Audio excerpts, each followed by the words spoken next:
Welcome to Constellations, the podcast from Kratos, where industry leaders share their thoughts and experience on the future of space business, policy, and opportunity. If you like Constellations, please support us by giving a rating and review on iTunes.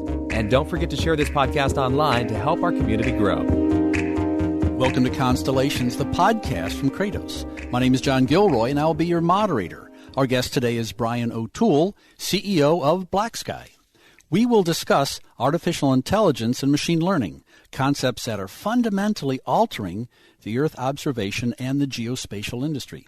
Technological advancements are transforming the industry and delivering insights that were not even possible a decade ago. Data has become exponentially richer, and advanced geospatial analytics have been ingrained in countless sectors, including archaeology, disaster response, urban planning, even government services. A recent report projected that Earth observation and the geospatial industry will grow from $239 billion last year to $500 billion in 2024. Well, Brian, you bet on the right horse with BlackSky, didn't you? I think so. Good to be with you today, John. Yeah. Tell us a little bit about BlackSky, please. So BlackSky, our mission here is to give our customers a first-to-know advantage. And what we're about is using the economics of small satellites to monitor the Earth and then bring that data down, combine it with a lot of other information, and provide information, geospatial intelligence, almost on a real-time basis to deliver insights for decision-making to customers in a way that they have never been able to have that information before. Wow. If you look at this from 40,000 feet, you've been in the game for 30 years. You've seen the transition and changes.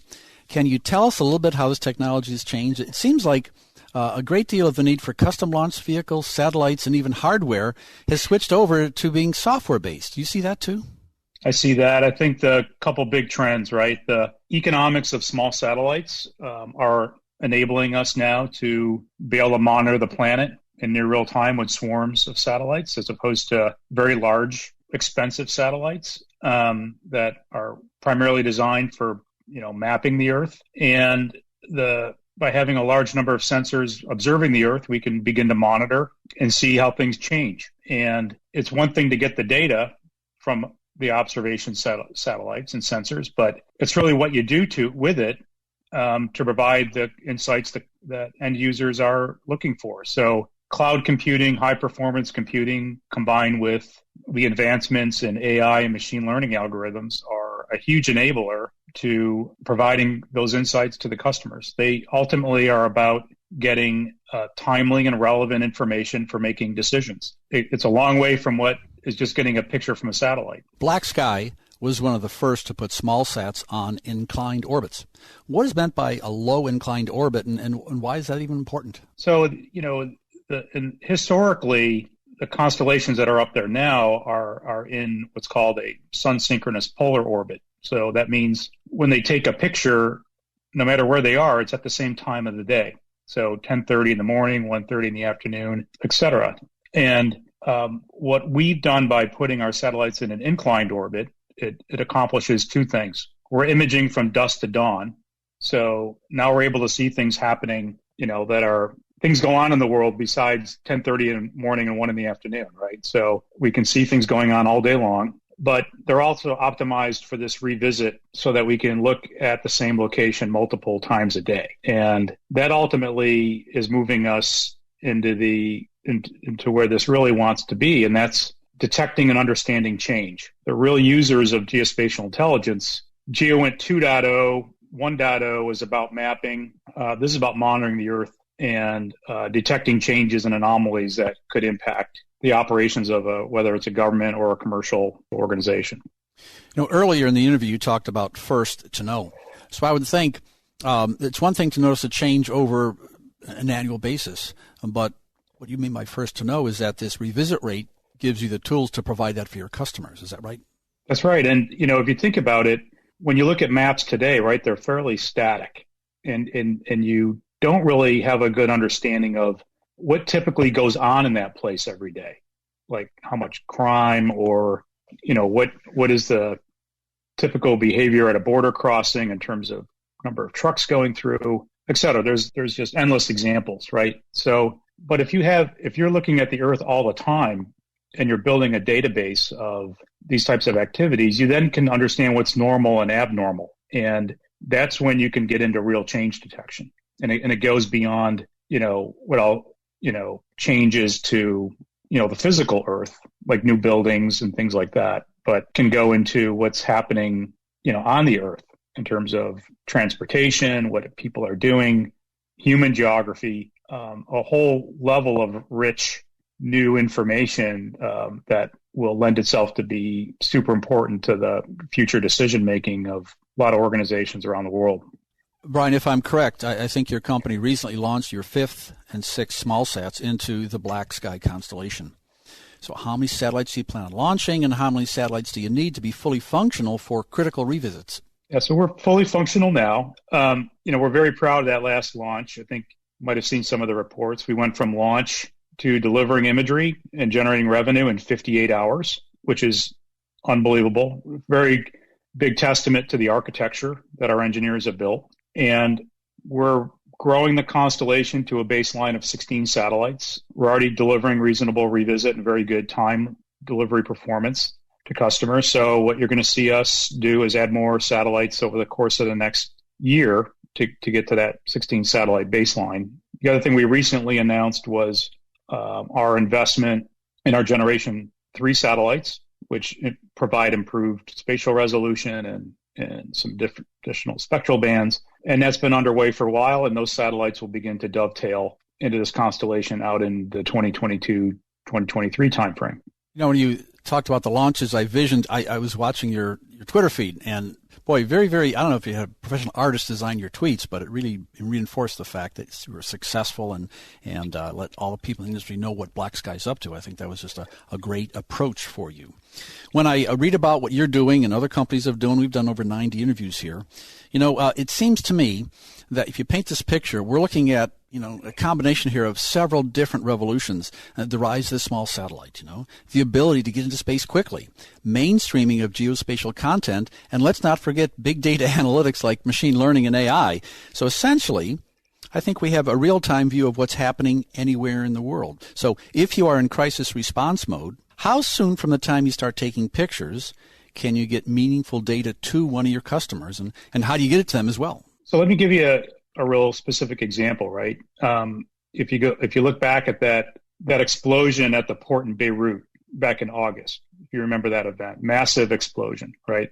In the old days, would have waited for that to be reported or someone to pick that up. Someone would have called and placed an order to task a satellite to go get a picture, and then that would have been delivered. Maybe you get a picture within a day, and then you deliver it, several hours later, right? What we do is we're monitoring news, social media, all different kinds of feeds to look for events like that. So we pick that up automatically with our AI and machine learning algorithms. And then we tip and cue the collection of the satellites. And because we're in these mid-inclination orbits, we picked up a shot, and I think at 8 a.m, and had that in the hands of customers within an hour or so. And so all without human intervention. Right. So we're using AI and machine learning to monitor for these relevant activities, automatically get the data by tasking the satellites, and then deliver those insights and put that into the hands of the customers through a real-time feed. So that also really kind of dovetails into this first to know strategy, right? So if you're looking for those things and you pick them up, and because of the proprietary constellation we have, we could get that data ahead of anybody else and provide that to the customers so they're the first ones to know. In the world of cloud computing, some people have this acronym called RPA, Robotic Process Automation. And that's what I heard in your voice. It was an automated way that if you have a customer that wants to know what's going on in a certain area, bang. Brian doesn't have to get up in the morning, get his coffee, and drive into work and turn on his computer. It's right there, isn't it? That's right. That's really the difference between monitoring the world in real time and looking for things that are relevant, that our customers care about, and making sure they get that information, hopefully in the future, before they think they need it, right? And if there's an emerging event that might disrupt their supply chain or might disrupt their operations, might give you insights into emerging events, say humanitarian related crises or things like that, right? The more earlier you can provide that warning, quicker and earlier people can respond and save money, save lives, et cetera, right? So it's all about that, speed to insight and trying to get ahead of the detection and understanding of things that really matter. Earlier in the show, when I introduced you, I talked about geospatial, and I think it's possible that geospatial right now is having a GPS moment. The convergence of several foundational elements combined to create a GPS moment. Constellations, chips, and smartphones. I think the equivalent is happening with geospatial intelligence here. So, how has this impacted your ability to deliver insights and inform predictive decision making? Has it changed the method or speed in which you deliver? And what about future geospatial insights? Yeah, John, I think you're right. We are at an inflection point in the industry. I think this GPS moment for remote sensing is, and the broader industry is on right in front of us here. The ability to get information about our world in near real time and put it in a geospatial context is going to provide real-time intelligence databases that can be tapped into for building the next wave of applications. If you think about it, that doesn't exist right now, but it's very close. When you think about the data coming from smartphones, information that is going to come from, imaging satellites or radar satellites or signals satellites, drones, et cetera, right? If you can start to capture and bring all that in with the power of AI and machine learning, you can start to enable access to a database of geospatial intelligence that doesn't exist right now. And when that does, then you're going to have an explosion of applications that we haven't thought of, very much like what happened with GPS when that was enabled into phones. If you ever attend an AI conference, I'm sure there's a little whole group of discussions about training the data. And you need a certain amount of data just in order to train it in order to have AI be effective. And that's what we're having with all these sensors out there. We're having launch options, all kinds of things that maybe 5 or 6 years you never dreamed were possible. Besides this satellite imagery from your own satellites, what kind of data is gathered by BlackSky and who collects it? So we bring in a lot of data. We, as I mentioned earlier, we bring in news, social media feeds. We do that, and we bring in the multilingual text-based feeds as well. We've been working on the back end processing around natural language processing of that in the geospatial context for 5 or 6 years now. We also bring in IoT sensor data, so things that might give us feeds on the locations of ships, trains, aircraft, trucks, et cetera. And now we're bringing in other types of remote sensing data like radar and signals intelligence.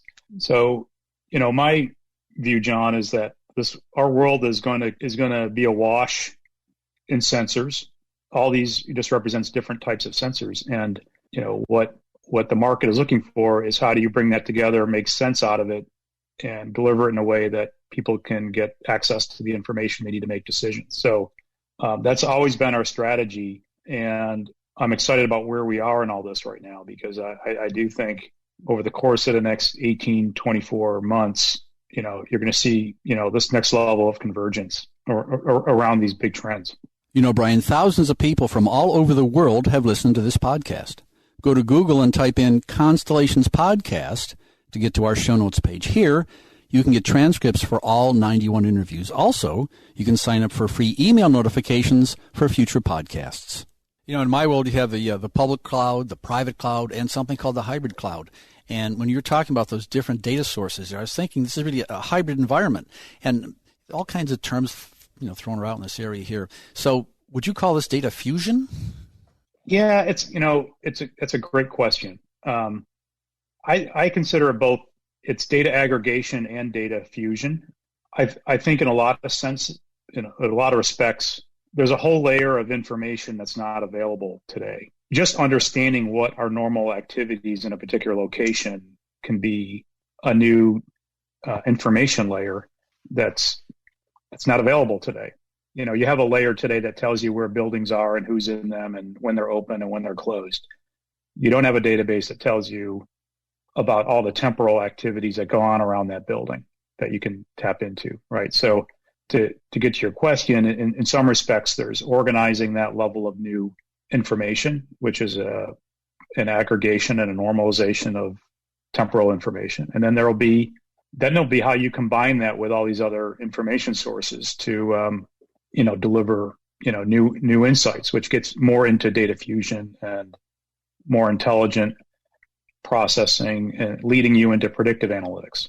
We're not too far here in Virginia from the Pentagon, and the phrase they use there is force multiplier. They love using that phrase. Yep. And when I'm listening to your conversation, I'm saying, it seems like you've got this organic capability here, but you're wise enough to know that you can merge it with other data sources, and all of a sudden you have a force multiplier here for business information, for military information, just about any agriculture information. Is that true? That's right.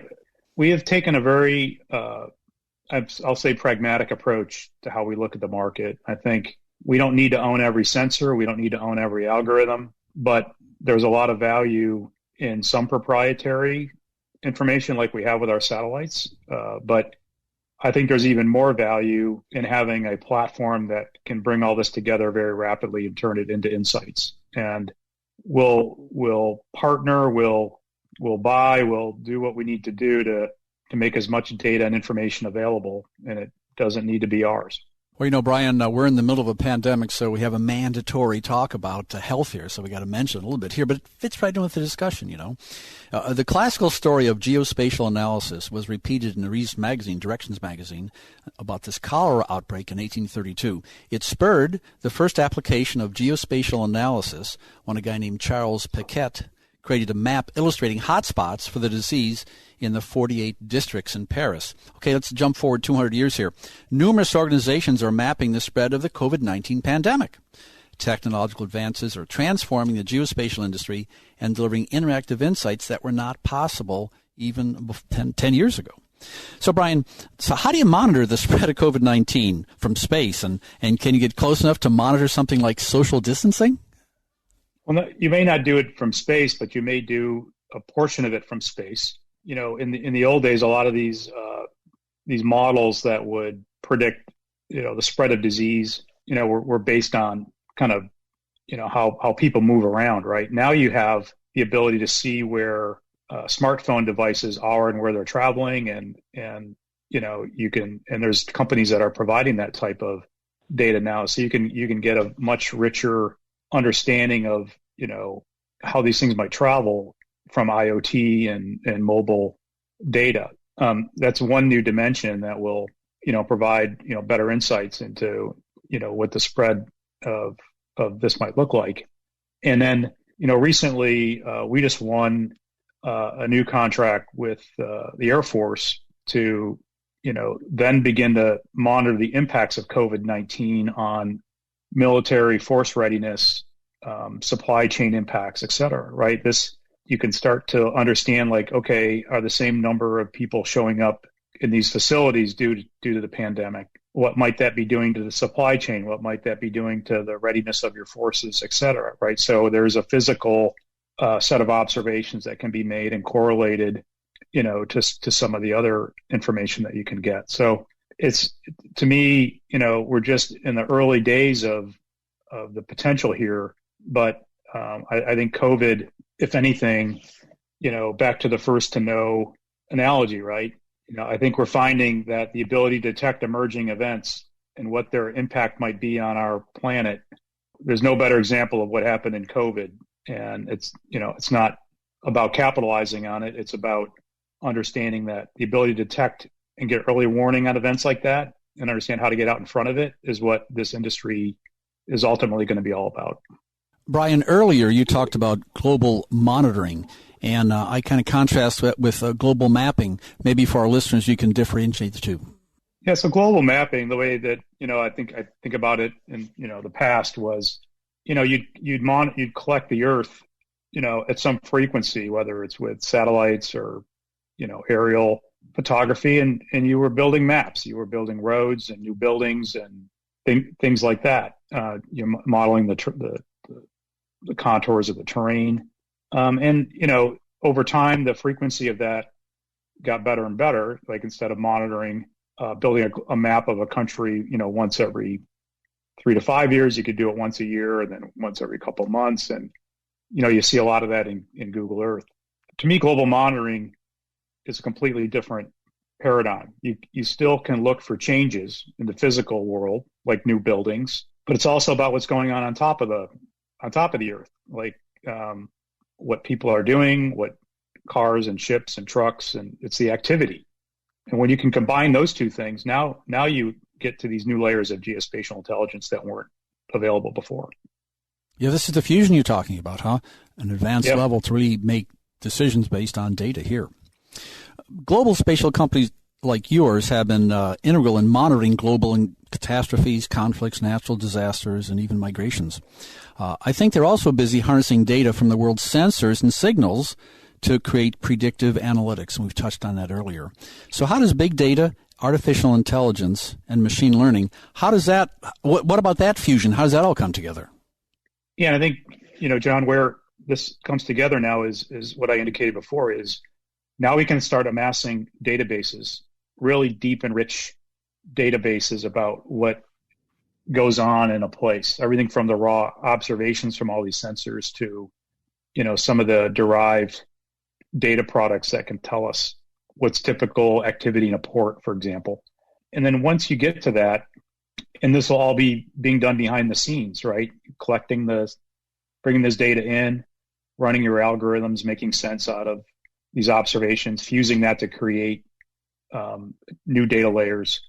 Then once you can expose that to the larger application development community and the other parts of the market, because geospatial is very horizontal, right? It cuts across everything. So you want to unlock this kind of data to the much larger market, as you started this interview off citing the growth from $230 billion economic impact to potentially a $500 billion economic impact due to the presence of geospatial intelligence. So I just see it's now the ability to mass this information and make it available in ways that have never been done before.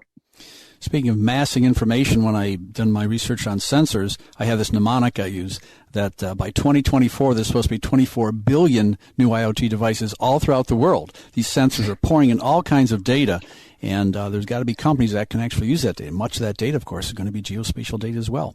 My final question for you is an example question. Can you give me an example of how geospatial companies have been integral in monitoring global catastrophes, conflicts, natural disasters, migrations, and pandemics? Yeah, I think I think we're definitely seeing there's obviously a number of military applications.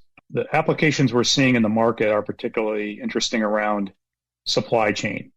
We've done some things in the past where you can monitor, say, iron ore facilities to get a sense of what type of supply is available in the market, right? But then you combine that with monitoring the activities at a particular port due to IoT data from ships, verifying that with overhead satellites. And in this particular case, it was looking at predicting impact to commodity pricing if tied to port backups and disruption. So at the end of the day, you had all this Earth observation and IoT analysis going on, but it ended up in a monitoring service that said, look, there's going to be a disruption here that has the potential to impact the availability of supply, which ultimately could impact pricing. So there's an endless number of those, but we're seeing these examples emerge every day of those types of insights that have never been available in the market before. Brian, we're in touch with our listeners, and they always appreciate stories that involve artificial intelligence, especially giving them fast answers to complex problems like you're solving here. I'd like to thank our guest, Brian O'Toole, CEO of BlackSky. Thank you, John. It's good to be with you today. Thanks for listening to Constellations, the podcast from Kratos. If you like this interview, please subscribe, tell a friend, and give us a review.